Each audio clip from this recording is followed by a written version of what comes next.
On commence? Ouais. Bon, je sais que vous êtes venus super nombreux ce soir, donc c'est important pour les chorales qu'il y ait un chœur quand même assez constitué, stable.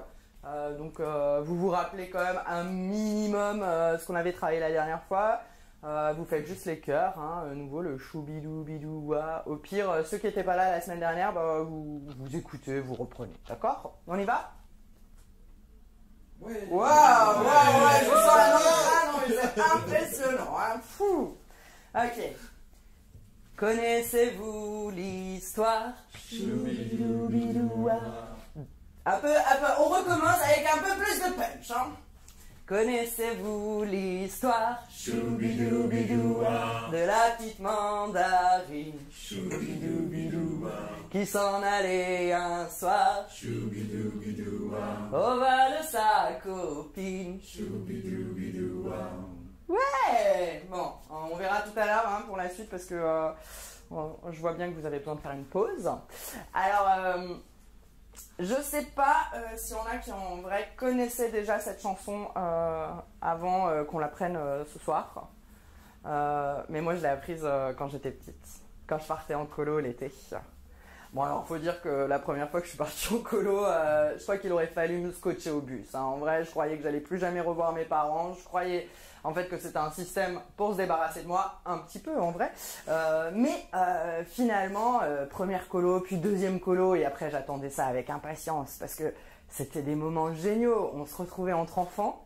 Il y avait pas les parents. Hein. Je me sentais plus grande, plus autonome. J'ai commencé à partir quand j'avais 7 ans. Donc au début on a un peu peur et puis après on fait plein de trucs soi-même, on va faire son petit déjeuner, on va faire des activités, tout ça, on peut se coucher plus tard.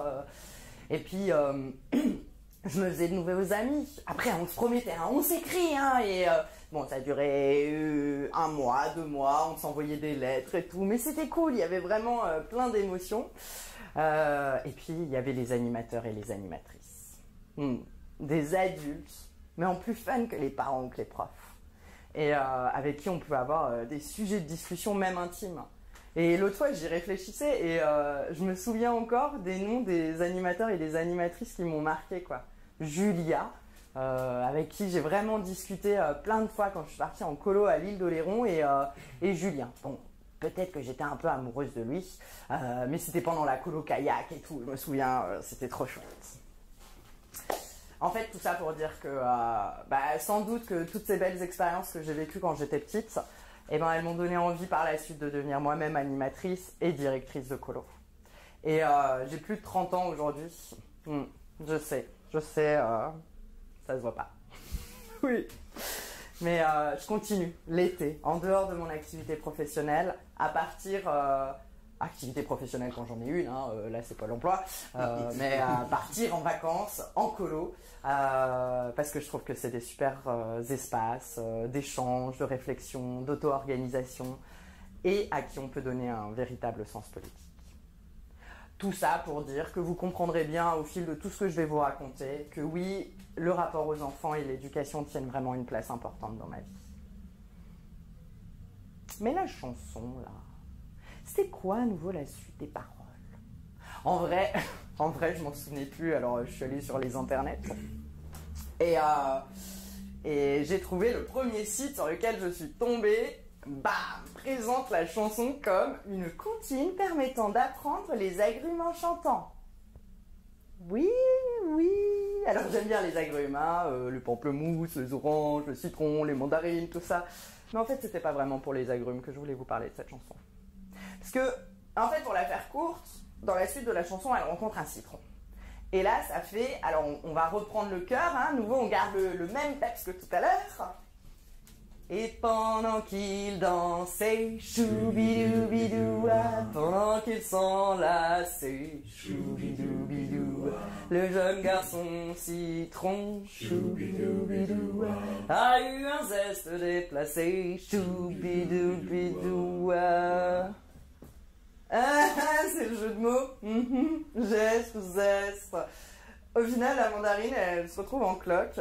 Et 9 mois après, elle met au monde une clémentine. Et on apprend les agrumes. Mais de quoi on parle en fait? Le citron, il prend la mandarine par surprise. Elle se retrouve enceinte.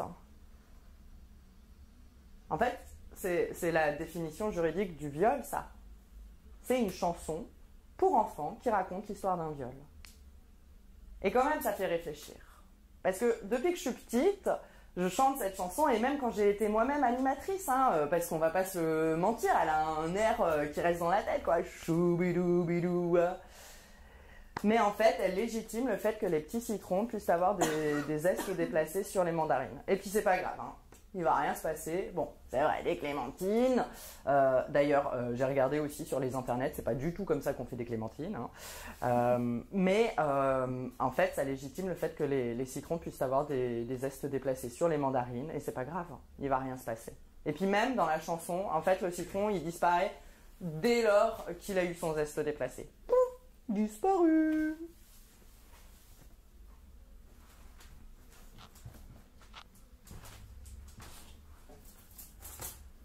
Mon corps m'appartient. Ça, c'est un slogan des années 60-70, lors de la lutte pour l'accès à l'avortement et à la contraception. En fait, c'était peut-être plus un objectif, un espoir qu'une réalité effective. Parce qu'aujourd'hui encore, notre corps, il ne nous appartient pas totalement lorsque nous sommes des femmes. La société, elle porte un regard et elle nous amène à nous comporter d'une certaine manière avec notre corps. Alors, ce que je vous propose ce soir, ça va être de partir de l'enfance pour s'arrêter à différentes étapes de la vie du corps des femmes et voir ce qui joue socialement et politiquement. Parce que, comme Mona Chollet l'explique dans Beauté fatale, un de ses ouvrages, en fait, le corps reste souvent un impensé dans l'analyse des rapports femmes-hommes. Et pourtant, ça pourrait être un levier essentiel, même la clé dans l'avancée des droits des femmes, et ça dans tous les domaines. Et ce que je vous raconterai ce soir, c'est aussi important de se le dire, c'est que ça s'inscrit dans notre monde actuel, qui ne conçoit et malheureusement très souvent n'accepte que deux sexes et donc par là même deux genres. Notre société actuelle, elle est construite autour de cette bicatégorisation. Mais le monde, il est plus complexe. Intersexe, fluide, non-binaire, queer, trans. Mais là, j'aurai pas le temps. Ce sera pour une prochaine conférence. En tout cas, ce soir, je vais vous parler de la construction et de la socialisation en tant que femme et de ses conséquences tout au long de la vie. Alors l'enfance, on apprend à être une gentille petite fille. L'adolescence, où on va... Alors on peut dire, c'est un moment important dans la construction de l'identité. Mais on va aussi découvrir que notre corps, il n'est pas seulement sexué, il est sexualisé. Et on se penchera sur ce moment un peu plus lointain où on est très souvent face à la question de la maternité. Mais bon, moi quand j'étais petite, je pense qu'on peut dire que j'étais une grande gueule. Alors je m'en rendais pas vraiment compte, mais souvent il arrivait, après que j'ai pu dire quelque chose à voix haute dans la rue, que ma mère, un peu d'un air gêné, dise je dis donc, Laurence, elle a vraiment pas sa langue dans sa poche. Je sais pas, moi je disais les choses comme je les pensais en fait. Je voulais pas faire de mal, mais je voyais pas pourquoi je devrais pas les dire. Mais je me souviens de ce moment qui a pu entraîner un changement. Bon, que j'ai compris et dont j'ai eu conscience que plus tard, par la suite.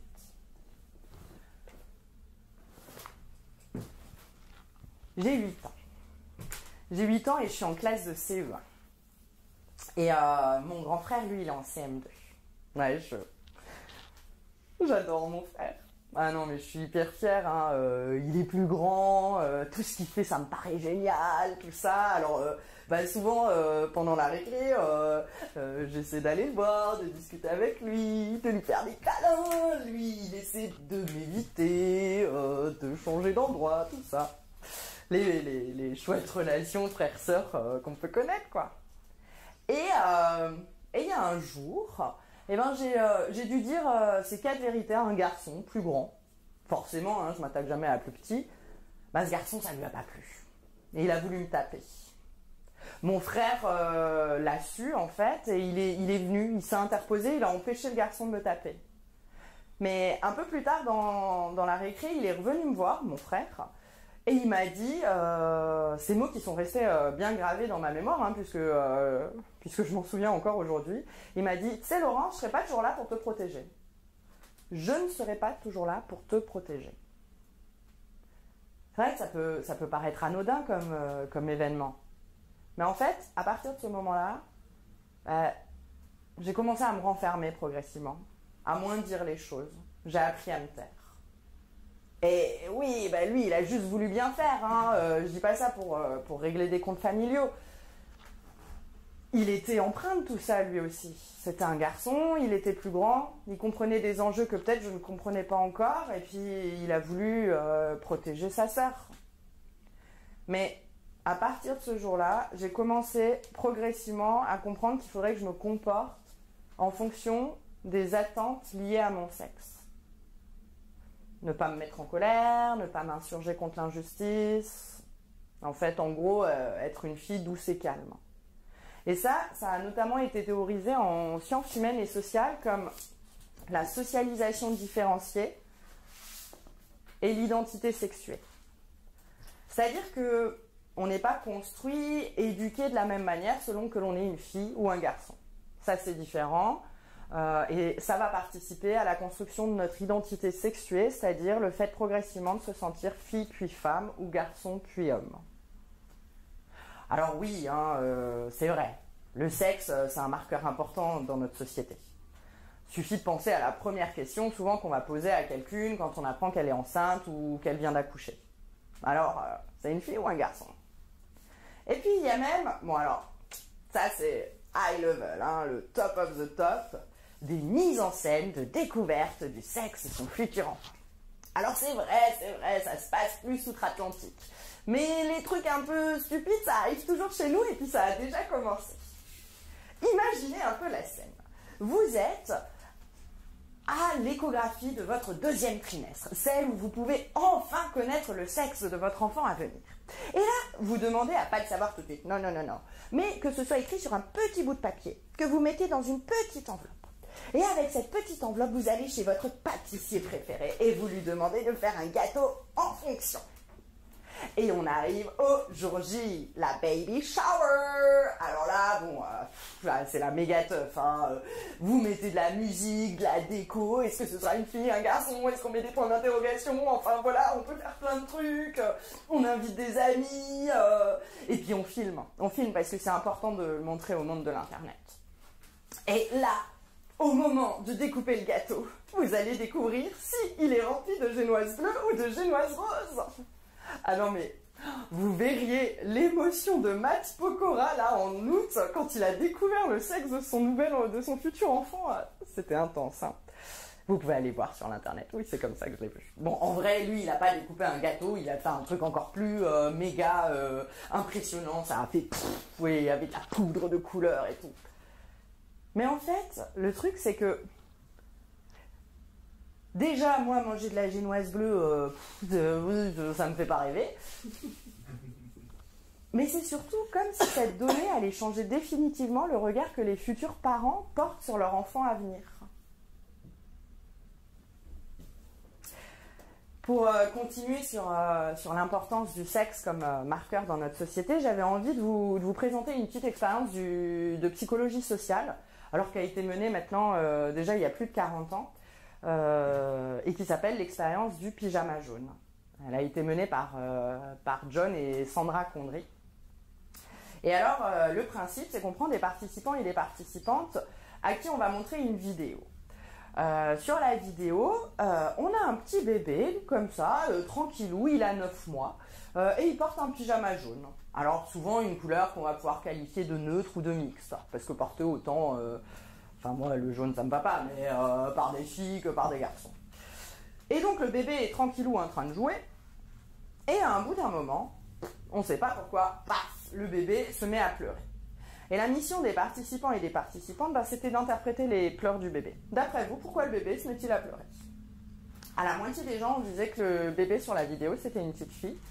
et à l'autre moitié que c'était un garçon. Et ben il s'est avéré que quand les gens pensaient que c'était une petite fille, ils avaient tendance plus à interpréter les pleurs du bébé en disant qu'elle avait peur, qu'elle était triste, qu'elle avait du chagrin. Et que quand ils pensaient que c'était un petit garçon, davantage en disant qu'il était en colère, qu'il n'était pas content, que lui il avait du caractère, quoi. Mais c'était la même vidéo, le même bébé. Mais finalement, on attribue des intentions, des traits de personnalité différents selon le sexe estimé perçu de la personne qu'on a en face de nous. Et là, dans ce cas précis, d'un bébé. Et ça, c'est notamment basé sur les stéréotypes. Alors, stéréotype, c'est un mot qui est passé dans le langage commun, hein. On l'entend assez facilement, même dans les médias. Et si vous aviez oublié, on peut repenser tous ensemble tristement à ces moments où la manif pour tous scandait. Oui, j'ai imprimé une affiche de la manif pour tous qui scandait « Pas touche à nos stéréotypes de genre ».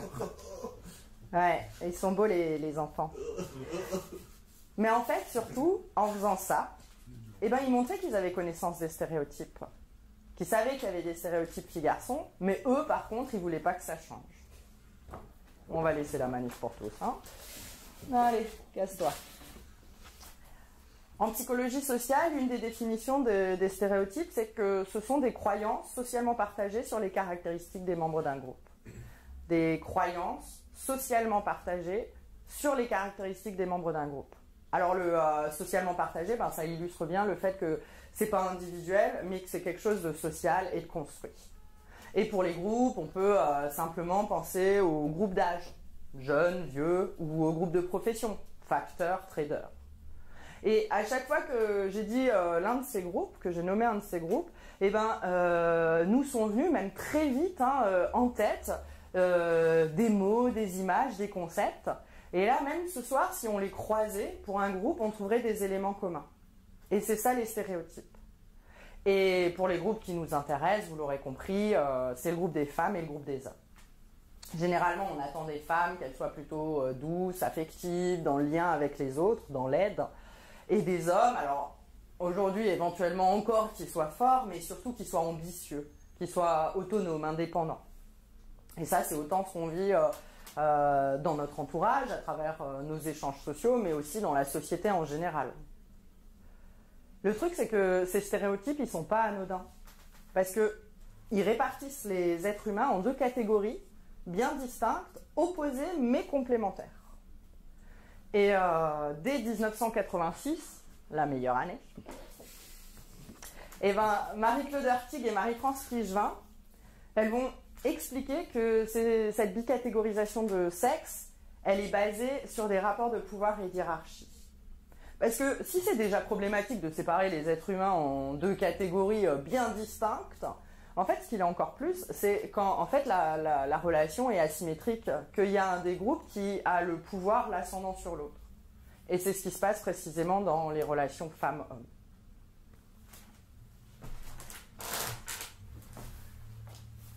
Quand ma nièce, elle est née il y a 6 ans, à peu près, hein, je crois.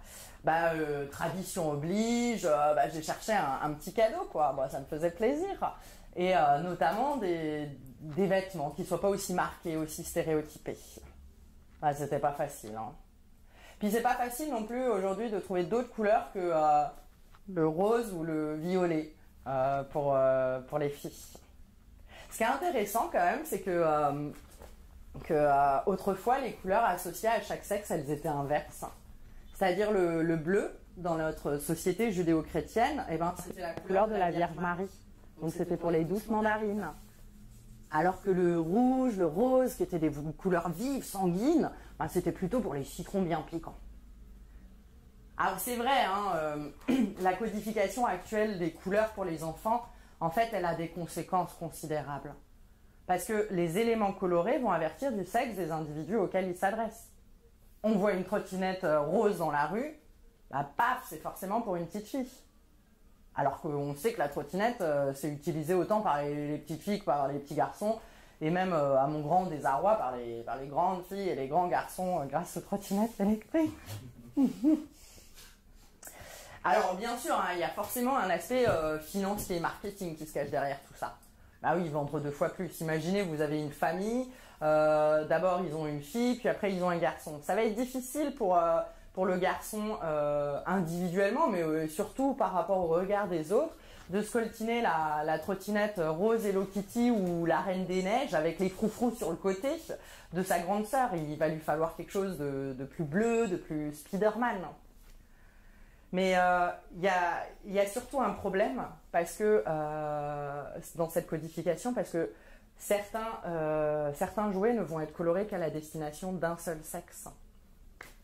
Et là, on est dans la bonne période. Et oui, fin novembre, il y a déjà 1 mois, les catalogues de jouets ont commencé à sortir. Et moi, j'adorais les catalogues de jouets, hein. Franchement, je faisais ma liste, alors je découpais, je faisais un tri. Après, en plus, on me disait, non, mais là, t'es complètement folle, enfin, t'en choisis 2. Bon, alors après, j'étais lequel est le plus important, lequel je préfère et tout. Et moi, ça me rappelait de bons souvenirs, quoi. Et je me suis dit, non, mais avec tout ce qui se passe en ce moment, quand même, ça a bougé. Super U qui a proposé des jouets orange et vert, hein, comme les Tic Tac, mais pour que ce soit mixte. Et donc, je me suis dit, bon, je vais quand même aller regarder. Ce serait difficile que ça valide encore, malheureusement, mon propos. Et bah si. Parce que je suis allée dans la partie je pouponne. Et on a que du rose, du violet et du noir. Et que des petites filles. Donc en fait, si on voit ça, le message sous-jacent, c'est bien que le pouponnage, le mimétisme parental, c'est réservé aux petites filles. Hein, Ouais, pas de garçons. Moi j'adorais ça, hein, les poupées, je les promenais, je les rassurais quand elles avaient peur, je leur racontais des histoires, je leur faisais la classe, enfin, c'est vraiment des super moments. Hein? Quoi? Non, j'entends pas, bouge tes fesses. Oh, quoi? L'heure. Je sais pas, attends, Oh, merde. Oh non, Robin, il va me tuer. Tout le monde là, vous m'écoutez 2 secondes? Je parle. Oui, alors en fait, il est déjà plus de 17 h. Ouais, mais je suis pas la seule responsable de l'heure. Et puis je vous rappelle que vous avez aussi des montres. Enfin, plutôt des téléphones portables. Oh, vous pouvez aussi checker de temps en temps. Bon, quoi qu'il en soit, en fait, il y a encore les douches à faire. Il y a le groupe bouffe. Vous n'allez pas vous mettre à faire à manger à 20 h. Hein. Attends, on a eu 2 madeleines au goûter. C'est pas possible. Hein. Moi, je veux pas tenir. Et puis, il y a la veillée ce soir. Donc, on s'active. Les filles, juste 2 secondes. En fait, vous pouvez juste arrêter de papoter. Ouais, merci. En fait, on prend ses affaires et on se tire. Hein? Ouais, hein? Oh, putain. Elle est à qui cette serviette là? Il y a du sable partout dessus. Les mecs, je vous parle, 2 secondes. Non mais vous pouvez lâcher vos bâtons là. Bon, prenez cette serviette là. On prend juste ses affaires et on y va. Et c'est dégueu, il y a un slip par terre là-bas. Non mais attendez, les gens ils vont penser quoi de nous? Non, et après vous allez encore dire j'ai plus de slip propre. Ouais, hein? Hey, vous êtes prête, vous êtes efficace. Hein? Ouais. Par contre, comme vous voyez, on a un petit problème technique de ce côté. Ouais, non, mais vous connaissez le chemin, quoi. Vous y allez, je vous fais confiance. Et puis, vous dites à Robin qu'on arrive bientôt. Et puis, comme ça, hey, vous êtes les premières à la douche. Ouais, non, Chloé, Yasmine, est-ce que vous pourriez juste... Ouais, je viens avec mes gros sabots, vous savez, ouais. Vous pourriez juste faire le tour, faire un râteau, voir s'il reste des trucs, et prendre les sacs du goûter. Ouais, c'est cool. Merci. Hein? Quoi? Ta serviette. Je sais pas où elle est, ta serviette. Mais non, mais c'est pas... C'est pas parce que y a Batman dessus que je sais. Vous êtes 5 cette année à avoir la même serviette. Comment tu veux que je sache? Ça se trouve, c'en est un autre qui l'a embarqué. Oui, bah tu sais, on met une petite étiquette avec son nom. Hein, tu diras ça à tes parents pour l'été prochain. Ouais. Bon, c'est bon, vous êtes prêts? On peut y aller? On y va? Allez! crois que je suis trop vieille pour les colos. Je suis trop vieille pour les colos. Attendez, je me repose 5 secondes.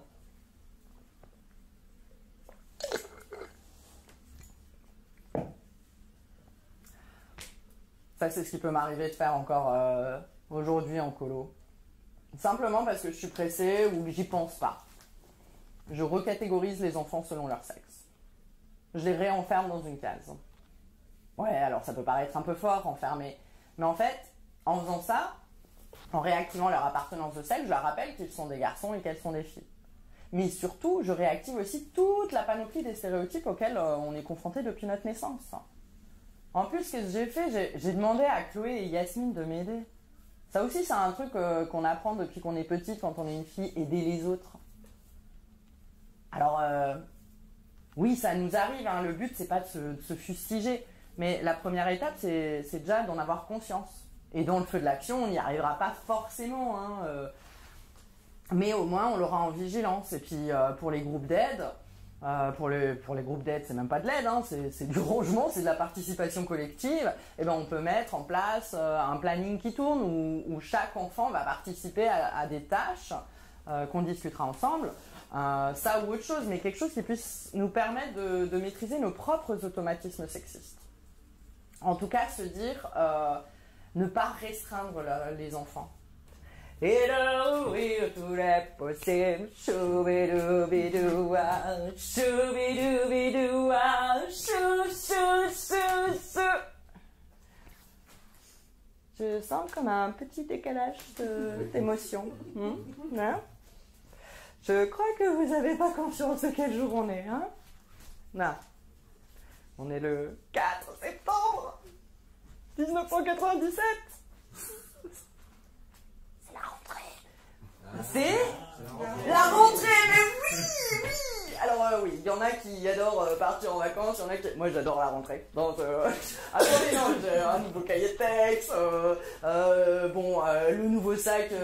dans 4 ans, ok, d'accord, pas de nouveau sac cette année, mais des nouveaux stylos, je les classe, je les range bien et tout, j'adore les rentrées. Et en plus, celle-ci, 97, elle est exceptionnelle, quoi, parce que j'entre au collège. Oh, les 86, là, on calcule, collège. Merde, non, mais j'en pouvais plus, quoi. J'en pouvais plus des petits. Là, les CP, les CE1 qui jouent à la marelle, qui se courent après dans la cour, tout ça.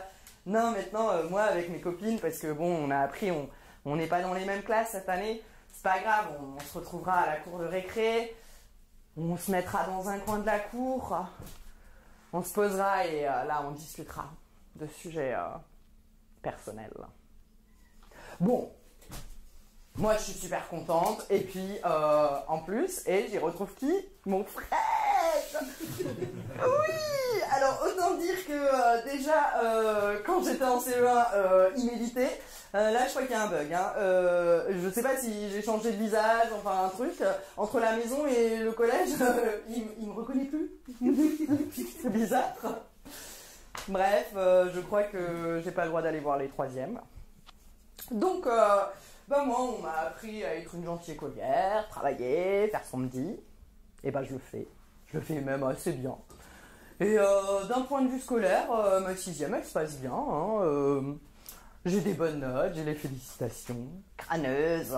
Je suis déléguée de classe. Lèche-cul. Mais j'aime bien, je suis bien. Par contre, ouais. Bien... Moi, je suis restée la même dans ma tête, mais mon corps, il a changé. Et plus vite que la moyenne. Alors, à 12 ans, je suis grande. Je mesure quasiment la même taille qu'aujourd'hui. Ouais, si, j'ai regardé dans mon carnet de santé. Parce qu'il est très bien tenu, là, avec la courbe, vous vous souvenez, hein. Et moi, j'étais au-dessus. Donc, je suis grande. J'ai ces trucs qui sont apparus, là, sur le côté. Apparemment, ça s'appelle des hanches. Moi, j'ai l'impression que c'est plutôt... pour m'angoisser à chaque fois que je dois acheter un nouveau pantalon. Hein. Attendez, non, mais ça rentre pas. Il n'y a pas un problème avec les pantalons. Hein. Et puis, ouais. Ouais, je crois que c'est définitif. C'est mou, mais définitif. J'ai des seins. Bon, alors je vais pas vous mentir, hein, je crois que je m'en réjouissais un peu. Alors j'ai une grande sœur aussi, alors je voyais, voilà, ma grande sœur et tout, avec ses soutiens-gorge, j'allais enfin avoir un soutien-gorge. Ouais, c'est l'horreur en fait. Pourquoi on est content d'avance d'avoir des trucs qui nous font mal, hein? Je sais pas. Mais moi j'étais contente. Et puis, ouais, au fil des histoires, des séries sur des Catilly que je regardais le mercredi matin, et ben, je me réjouissais et j'avais un peu assimilé l'arrivée de la poitrine chez une fille, un peu comme les règles, comme l'entrée vraie dans l'adolescence. Le fait, voilà, de progressivement devenir une femme. Bon, alors c'est vrai que les miens, ils sont un peu précoces, hein, maintenant, comme j'adore le sport, il faut que je mette des soutiens-gorge, parce que sinon, ça bouge trop. Et que sinon, les autres regardent. Hein. Parce qu'il y a quelque chose que j'avais pas anticipé. C'est les autres. Très rapidement, durant mon année de 6e, dès la 6e, en fait, je vais être rebaptisée. Et ça va me suivre tout le collège. 4 ans. C'est long, 4 ans. Oui, je m'appelle Laurence. Alors, suite à la proposition hyper originale de garçon, et vous vous en doutez bien évidemment contre mon gré, je deviens Lolo. Et même gros Lolo. À croire en fait que je suis un Pokémon. J'ai pas lu. Ouais, j'ai regardé hein, sur les internets, 1997, date de création des Pokémon. Hasard. Je suis le premier Pokémon. Bon, alors apparemment, d'après les garçons, c'est plus en hommage à Lolo Ferrari. Si vous vous souvenez, cette femme, dans les années 90, justement, qui était connue notamment, voire exclusivement, pour sa poitrine artificielle hors du commun. Enfin, c'était juste gigantesque. Même mon prof de sport, il m'appelle Lolo. Et ça semble pas du tout lui poser de questions. Mais j'ai 12 ans, quoi. En fait, mon corps, il est non seulement sexué, mais il est sexualisé par les autres. Et je disparais au profit de ce corps sexualisé. Je suis réduite à une partie de mon corps. Même, c'est ça, une partie de mon corps, mes seins. Lolo. Bon, alors, je dis pas ça pour me lamenter sur le passé. Hein, mes seins et moi, on s'est réconciliés. La relation se passe bien maintenant. On a trouvé la bonne taille de soutien-gorge. On n'en met vraiment pas tout le temps. On est très heureuse. Mais en fait, le truc, c'est qu'il faudrait déjà dépasser les phrases à la con du genre oh là là, l'adolescence, ça peut être tellement difficile. Ah si, les jeunes sont tellement méchants entre eux. Oui, mais non. Non, parce qu'en fait, il y a une responsabilité sociale et collective derrière tout ça. Et ça, la théorie de l'objectivation, elle vient l'expliquer, ce phénomène. Alors, cette théorie, elle date de 1997. Ouais, j'ai aussi marqué les sciences humaines et sociales, hein, avec mon entrée au collège. Mais c'est Barbara Fredrickson et Tommy Ann Roberts qui se sont intéressés à ce phénomène. Et elles expliquent que, en fait, dans notre société actuelle, mais c'est pas non plus récent, hein, les corps des femmes sont objectivés sexuellement. C'est-à-dire qu'en fait, on n'est pas considéré, on n'est pas perçu comme ayant un corps physique, une tête, de jambes, de bras, mais que, en fait, cette objectivation sexuelle fait qu'on est transformé en des sortes d'objets par la société et qui plus est des objets de désir potentiel, de séduction. Et si cette objectivation par les autres, elle est déjà dégradante et elle peut avoir des conséquences délétères sur sa propre perception, le problème c'est que à force d'être objectivé par les autres, eh ben, on a tendance à se l'appliquer à soi-même. C'est l'auto-objectivation. Le fait de soi-même se considérer un peu comme une sorte d'objet à façonner aux attendus sociaux. Mais soyons honnêtes, hein, quand même, tout ce verbiage, là, ce charabia intellectuelo-sociologique, je m'en fous un peu, quoi. Parce qu'en vrai, maintenant, je suis en 5e. J'ai 13 ans. Et je suis hyper fière d'arborer ce t-shirt. Ouais.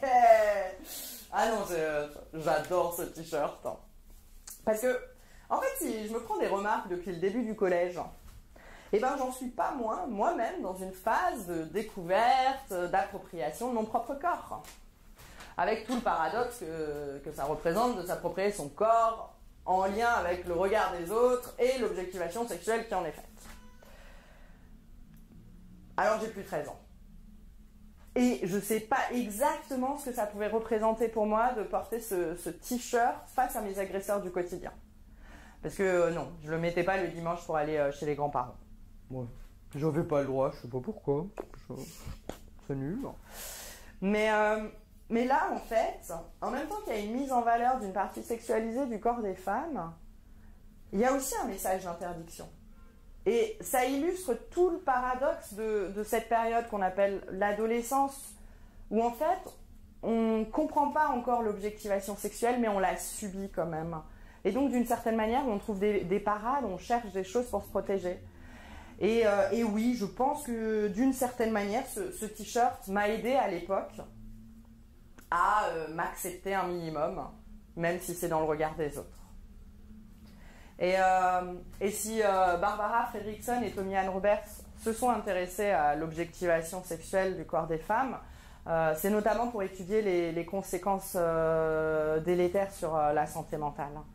Parce que, en fait, derrière cette objectivation, il y a bien une norme, un corps idéal et idéalisé féminin auquel il faudrait tenter de ressembler coûte que coûte pour être accepté, pour exister. Alors, on peut vite fait faire la checklist dans nos sociétés occidentales de l'idéal du corps féminin.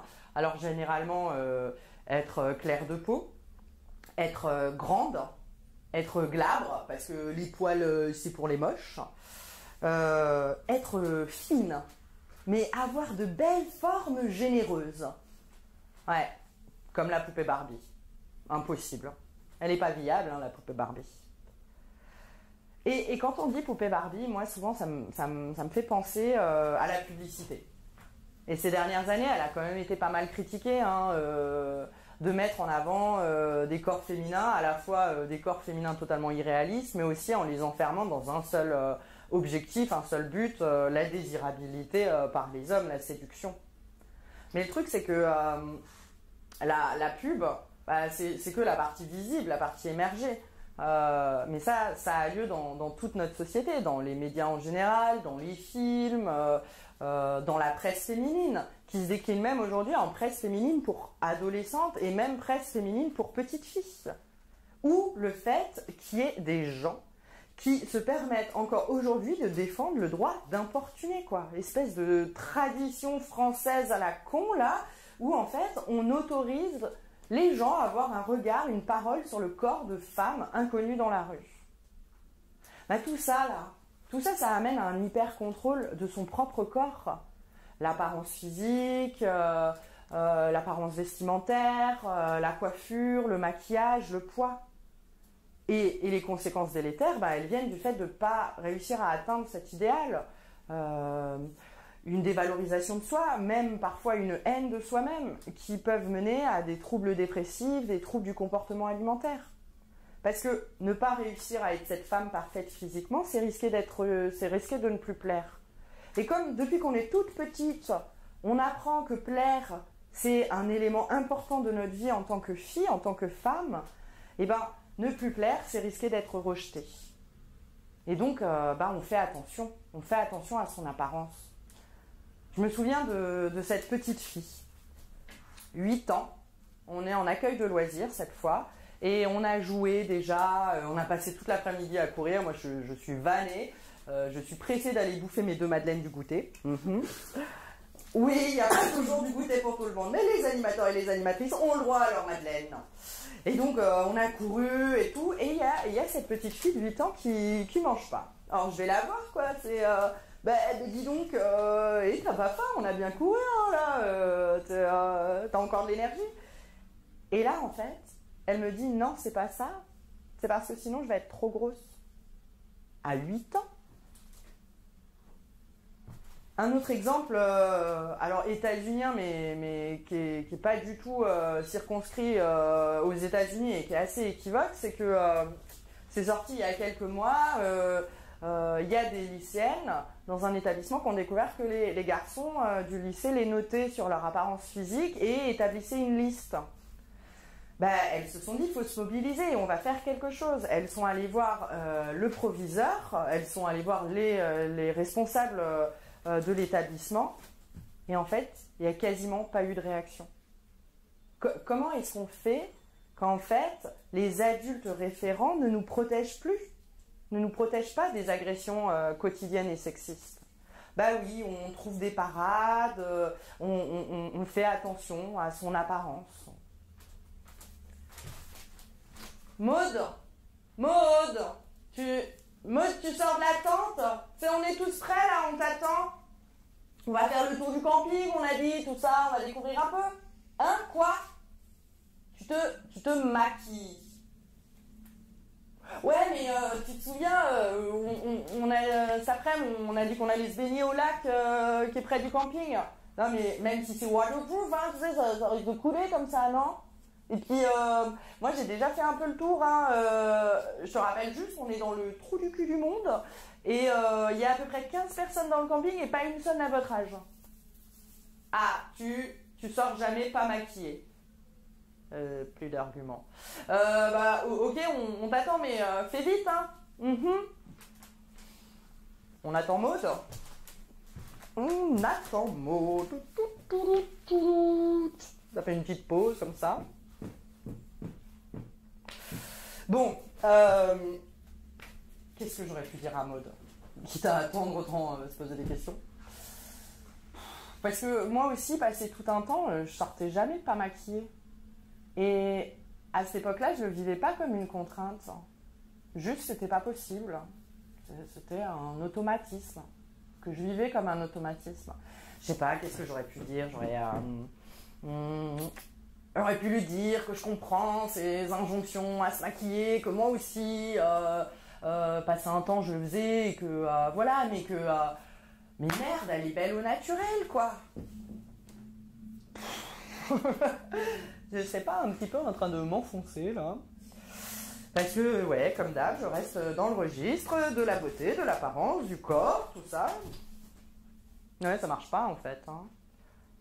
Et la beauté qui va de pair de nos jours avec la jeunesse.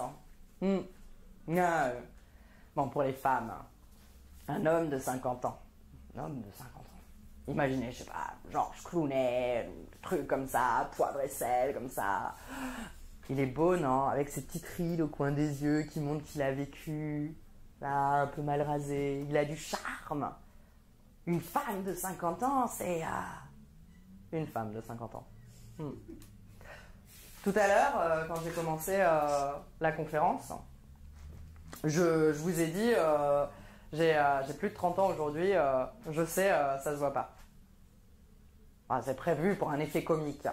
Parce que, en fait, je m'étais dit, je sais que vous n'avez pas beaucoup ri, mais c'est pas grave, hein, on dira que sur la vidéo, on dira que vous avez beaucoup ri. Vous n'êtes pas très drôle, vous êtes déjà avertis à tout ça alors que moi pas. C'est nul, hein. Mais en tout cas, moi je m'étais dit, c'est important de les faire rire au début parce que ça engage les gens et après ils font attention au reste de la conf parce que c'est long des fois, alors voilà, de temps en temps il faut rire et ça nous reconnecte. Mais en fait, il a fallu qu'une amie me le fasse remarquer pour que je me rende compte que moi-même j'étais encore hyper empreinte de ces attentes sur le corps des femmes, sur mon propre corps. Parce qu'en fait, en faisant ça, qu'est-ce que je fais? Je me dévalorise. Je me réduis à mon apparence qui devrait rester juvénile. Des années de féminisme, de déconstruction. Et quand ça touche à l'intime, c'est dur. Hein. Juste pour qu'on soit au clair là-dessus. Hein, les hommes ne vieillissent pas mieux que les femmes. Hein. Ouais. Ils ont juste l'autorisation sociale de le faire. C'est bien différent. Je vais boire un petit coup d'eau. Trop de blagues en même temps, ça. Je crois qu'elle a fini de se maquiller. Ah, Maud est prête. Wouh. Alors Maud, il faut que je te dise quand même que qu'un livre que j'ai lu, et qui pourrait plaire à Maud d'ailleurs, qui a vraiment été déterminant dans ma vie, ça a été l'ouvrage collectif Mon corps est un champ de bataille. Alors là, il y a le 2, mais je vous les conseille.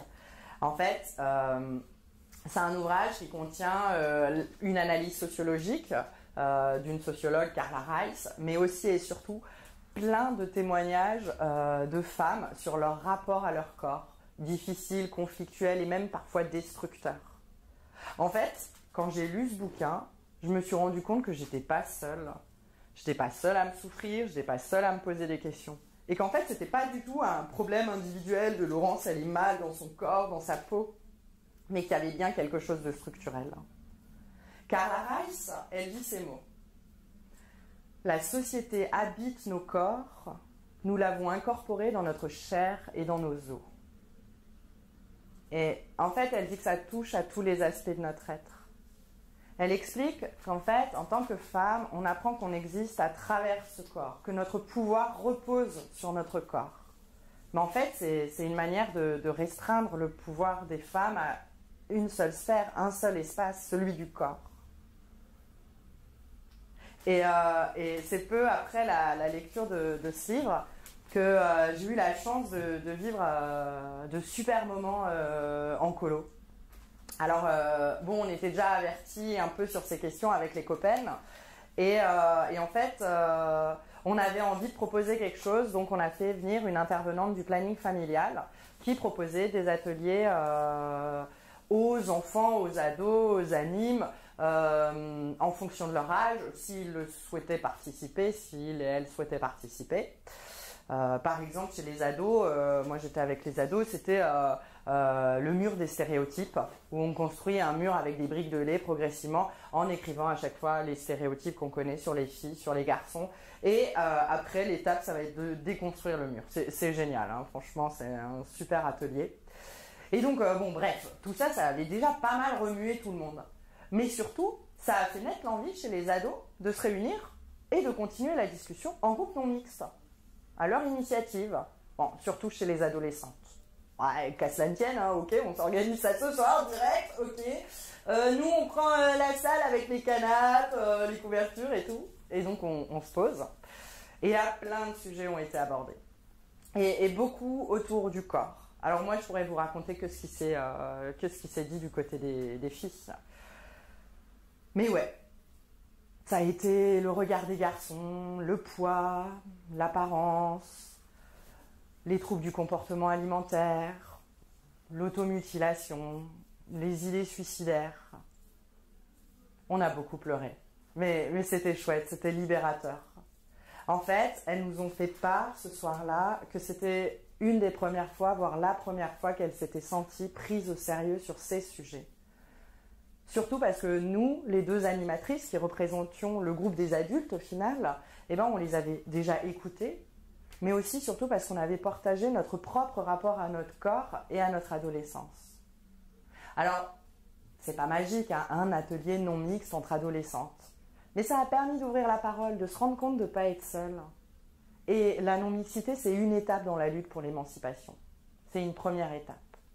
Parce que, ouais, il se passe encore des choses dans la suite du corps des femmes.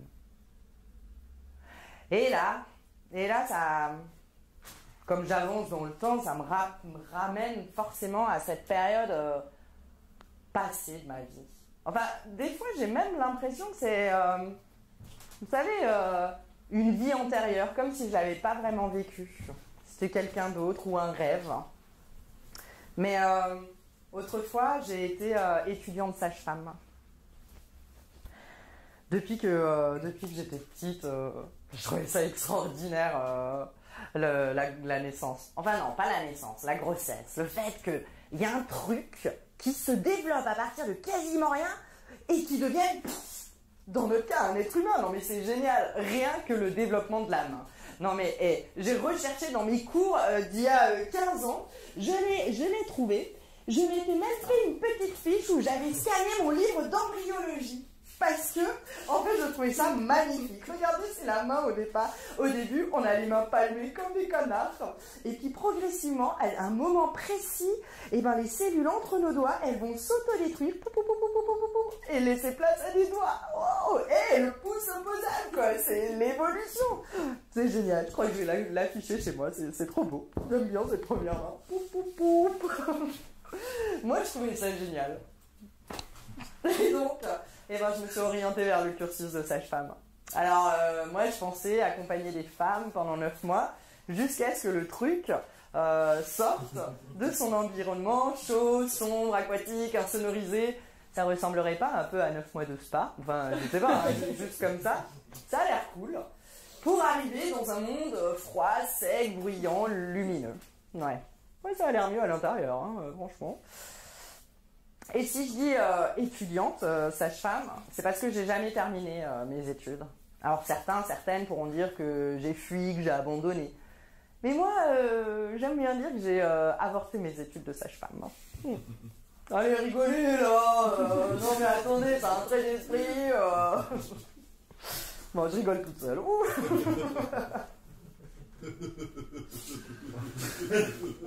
là, vous voyez, ça rigole dans les conférences gesticulées, même quand on parle de sujets lourds. Bon, un sujet hyper joyeux et hyper frivole, un toucher vaginal. Vous voyez ce que c'est? Vous vous souvenez la pub des Twix? Non, c'est pas les Twix, c'est le toucher vaginal. Bon, il faut dire que moi, mis à part en avoir déjà subi, je pense 1 ou 2 à mes 19 ans quand j'ai commencé mes études de sage-femme, sinon je voyais pas grand-chose en fait. Et j'ai été forcée d'apprendre. Je me souviens mon premier toucher vaginal. Alors j'ai pris le temps d'expliquer à la femme que j'avais en face de moi ce que j'allais faire, pourquoi j'allais le faire, comment j'allais le faire. En fait, j'étais surtout en train de réviser, mais voilà. Et donc, je fais le toucher vaginal. Et là, je dis, ah, génial, vous êtes quasiment totalement dilatée, c'est pour bientôt. Et comme j'étais étudiante, hein, c'était mon premier toucher, il y a la sage-femme référente qui passe derrière moi, qui fait le toucher, et qui dit, ah non, désolé, là, vous êtes dilatée à 2, on en a encore pour bien longtemps. Juste. Ça, c'est dilaté à 2. Ça, c'est presque totalement dilaté. Dilaté à 2, presque... Qu'est-ce que j'ai touché? En fait, je sais pas. Vous imaginez, c'est un jeu dans le noir, hein, vous voyez rien. Ben ouais. Mais passé cet événement, je crois que je ne saurais jamais hein, ce que j'ai touché. Mais en fait, j'ai été forcée d'apprendre parce que... la routine médicale s'installe et quand une femme a des contractions ou a perdu les os, souvent c'est un toucher toutes les heures. Et ça donne à peu près ça. Oui, c'est nouveau moi. Je viens juste voir où on en est. Là, je dis rien de plus. J'introduis mes doigts dans son vagin. Ah, bon, c'est pas pour maintenant, hein, donc je reviens dans 1 heure. Vous pouvez aller faire un tour, marcher, tout ça. Hein. Ouais. Ok, j'ai mon carnet mais j'ai pas de stylo, donc on va faire semblant que j'écris qu'elle est dilatée à 3. Autant savoir que quand on n'a pas eu d'enfant encore et qu'on est dilaté à 3, ça peut durer encore une bonne 12aine d'heures. Aussi bien que je m'en souvienne, je crois que j'ai jamais demandé la permission à aucune femme de la toucher sur cette partie du corps très intime. Alors dans le meilleur des cas, j'ai à prévenir, attention, désolé, j'ai les mains froides. Mais en fait, pour ce qui est du consentement, savoir si la femme que j'avais en face de moi, elle était d'accord pour que j'introduise mes doigts dans son vagin, on n'y était pas. Pourtant, il aurait suffi d'un « si vous êtes d'accord ». Ça, c'est un aspect des violences obstétricales et gynécologiques que risquent de subir les femmes lors de leur grossesse et de leur accouchement. Et finalement, moi-même, en à peine 1 an, j'ai fait vivre à des dizaines de femmes des violences obstétricales.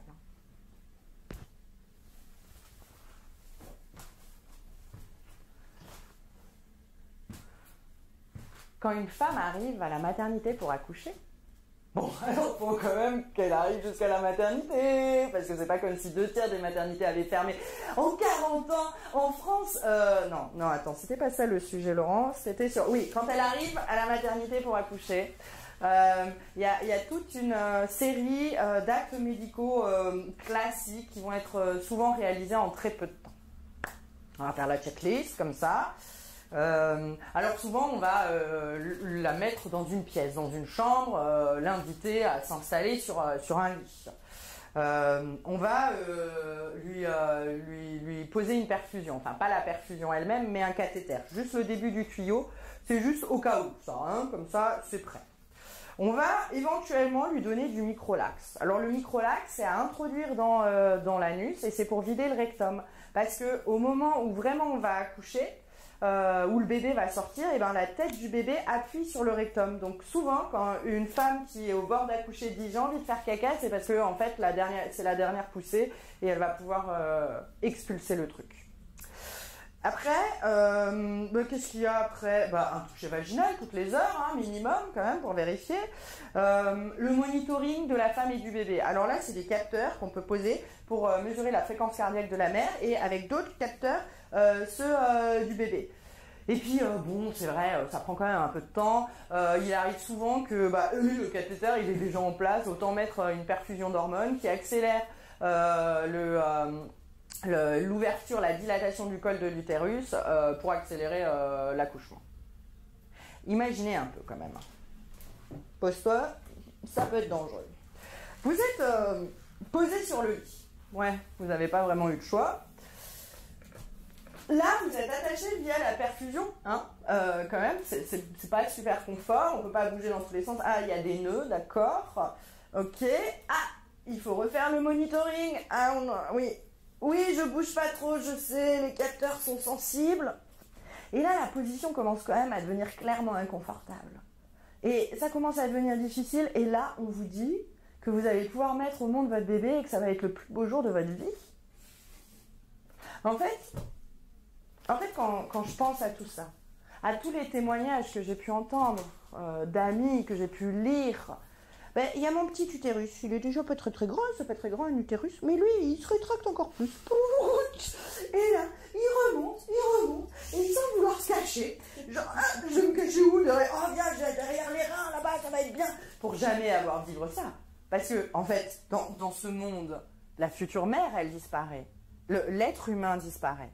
Et on retrouve un peu notre notion d'objectivation. Mais cette fois, c'est une machine à bébé. La femme devient une machine à bébé face au pouvoir médical. Mélanie Deschalotte, dans son ouvrage Le Livre noir de la gynécologie, elle explique que le monde obstétrical s'articule autour de deux dominations.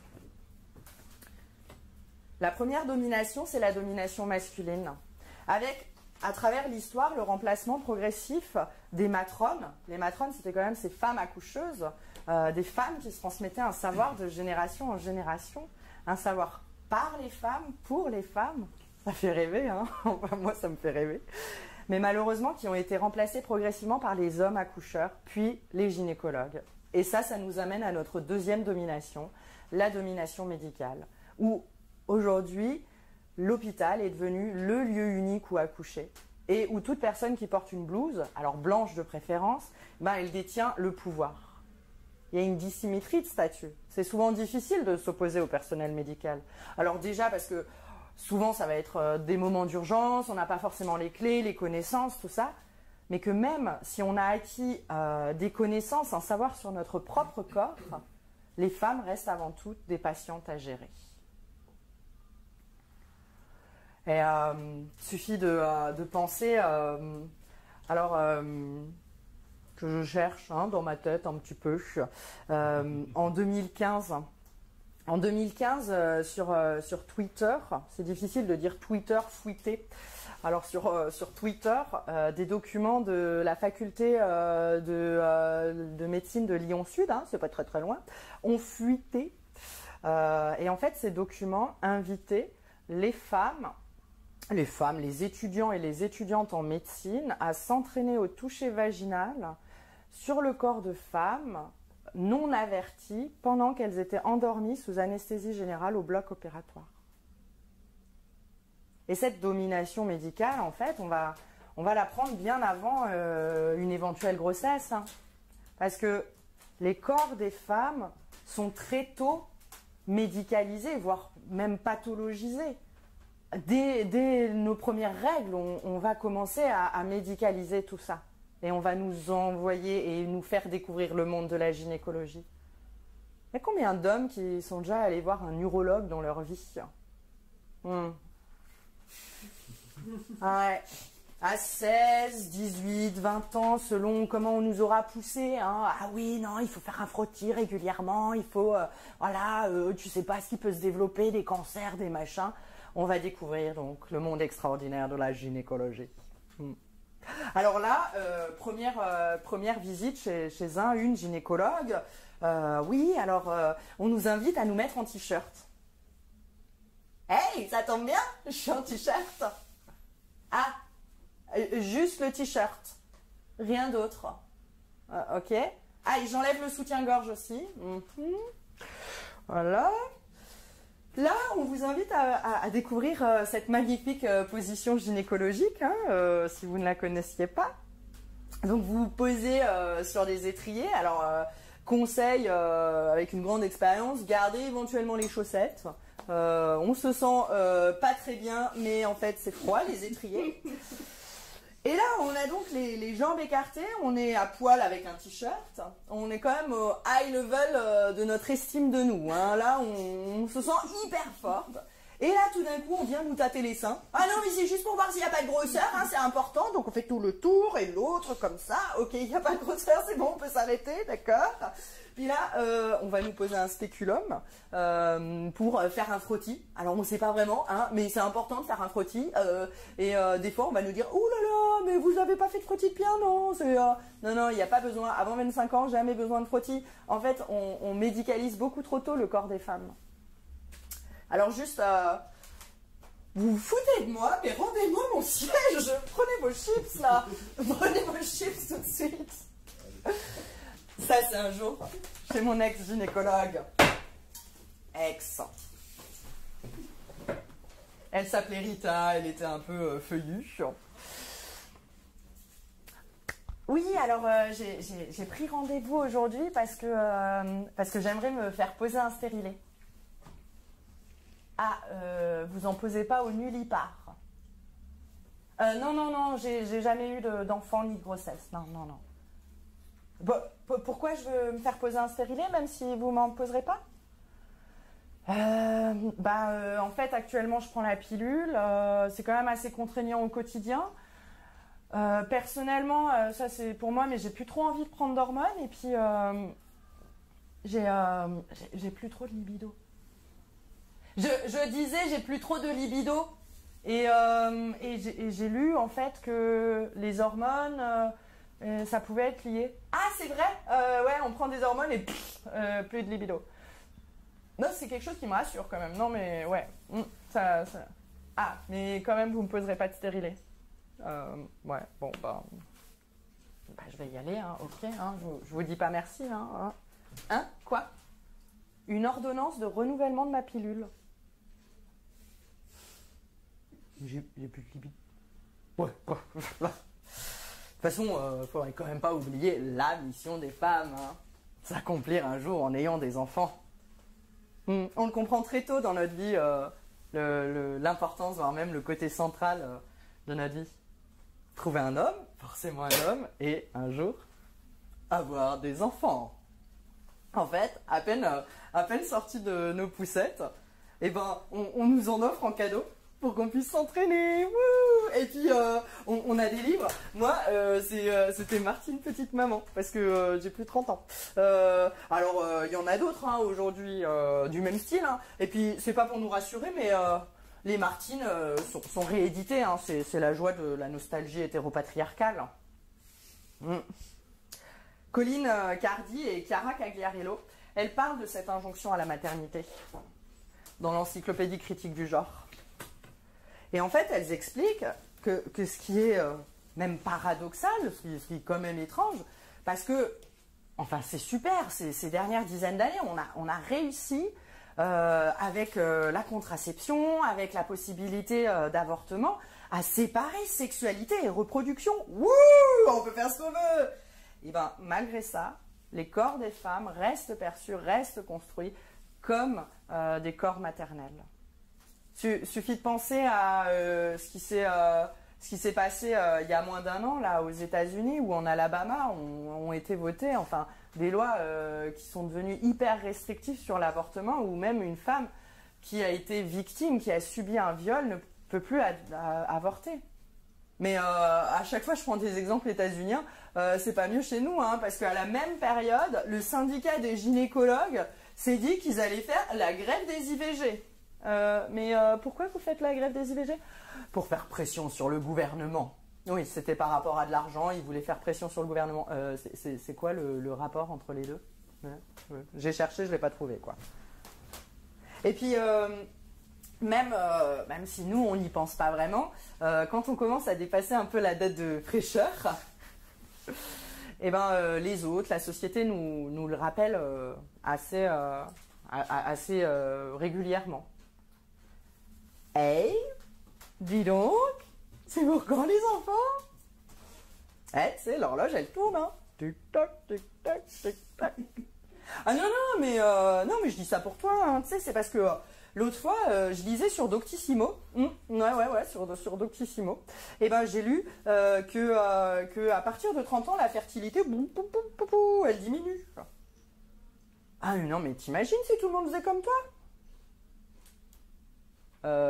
Ouais, merci pour cette information que soit dit en passant je connaissais déjà mais en fait surtout que j'avais demandé à personne parce qu'en fait est-ce qu'on s'est seulement demandé si je voulais des enfants parce que en arrière-fond il y a toujours l'idée qu'une femme va être incomplète, qu'elle va le regretter si elle n'a pas d'enfant et on vit avec cette morale médicale.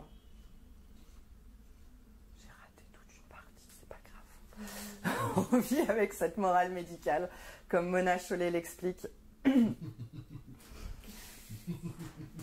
T'inquiète pas, je vais rigoler comme ça fait. Cette morale médicale qui fait qu'il y a même des médecins qui vont aller jusqu'à dire à des femmes qui ne souhaitent pas se reproduire, mais madame, pensez à ces femmes qui ne peuvent pas avoir d'enfants. C'est quoi le rapport ? Vous mangez, vous, 5 fois plus parce qu'il y a des gens qui meurent de faim dans le monde. Et puis, il suffit de voir, même dans le langage actuel, quand on parle de quelque chose, c'est du choix de non-maternité. Ces femmes qui ont choisi de ne pas avoir d'enfants. Mais c'est jamais du choix de maternité, de parentalité. C'est pas nécessaire de s'expliquer quand on veut des enfants. Mais si on l'inversait juste 2 secondes, quoi. Hein? Tu veux quoi? Des enfants.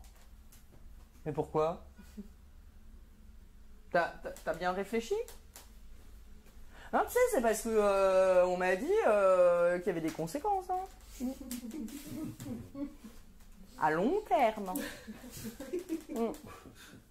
Ah non, mais moi je dis ça pour toi, hein. C'est parce que tu risques de le regretter, quoi. Et puis t'imagines si tout le monde faisait comme toi? Voilà.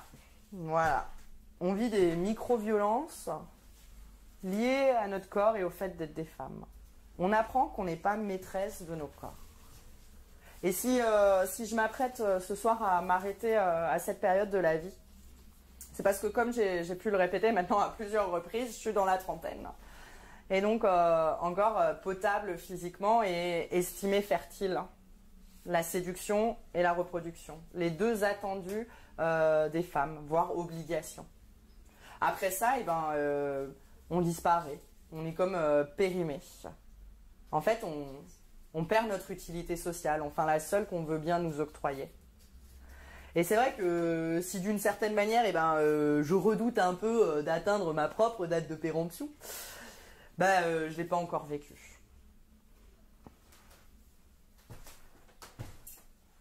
Bon alors, ce slogan-là, mon corps m'appartient. Sa partie, elle semble pas gagnée quand même. Hein. 40 ans qu'on a revendiqué ça. Je pense juste à valeur actuelle. Promis, je pense pas souvent. Je pense pas souvent comme ça quand on lit à valeur actuelle. Hein. Mais c'est parce que en mai dernier, eh ben, ils ont fait leur une sur le féminisme. Eh, trop bien! Moi alors, mon imprimante, elle a failli crever quand je lui ai demandé après la manif pour tous d'imprimer la une de valeur actuelle. Et ils ont titré La nouvelle terreur féministe. Ils ont repris quand même l'image de Rosie la rifteuse, hein, donc à la base qui était accompagnée du slogan We can do it. Alors certes, premièrement, elle a été utilisée pour la propagande, pour amener à l'effort de guerre, mais surtout après, dans les années 60-70, elle a été reprise par les mouvements féministes et elle est devenue un symbole fort. Donc ils nous reprennent Rosie et ils parlent des femmes en parlant de terreur et même d'inquisition, quoi. Enfin, on serait pas en train d'inverser juste hyper grossièrement les rôles là. Bon, c'est vrai, l'écriture inclusive, ça peut faire peur, hein, c'est terrifiant, quoi. Bon, alors, une des premières étapes, eh ben, ça pourrait être de sortir de ce que Christine Delphi, la sociologue, elle appelle le mythe de l'égalité déjà là.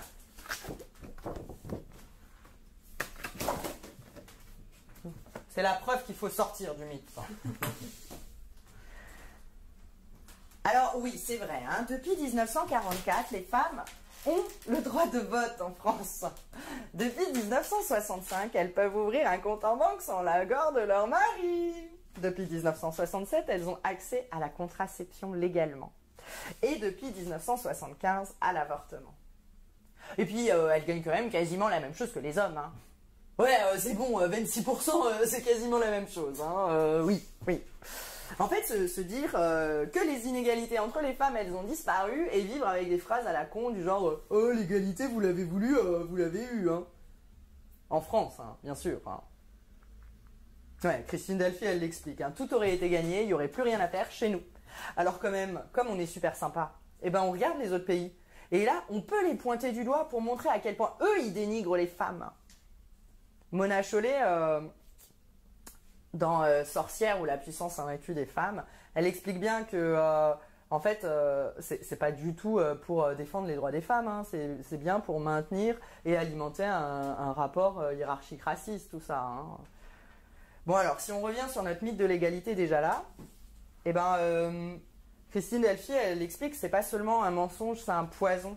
Parce qu'en fait, il nous empêche de continuer à nous battre et d'avancer. Parce que oui, il y a eu des avancées qui ont eu lieu fort heureusement, mais l'égalité réelle, elle l'est pas. Et notamment car les corps des femmes restent un instrument de pouvoir, de contrôle, qui nous empêche de continuer justement à nous battre et à revendiquer ce à quoi on a le droit collectivement. Alors, trouver des clés de compréhension, c'est nécessaire pour aller vers de l'agir, vers de l'action. Fabio Lorenzi Cioldi, il parle des groupes dominés et des groupes dominants dans les relations.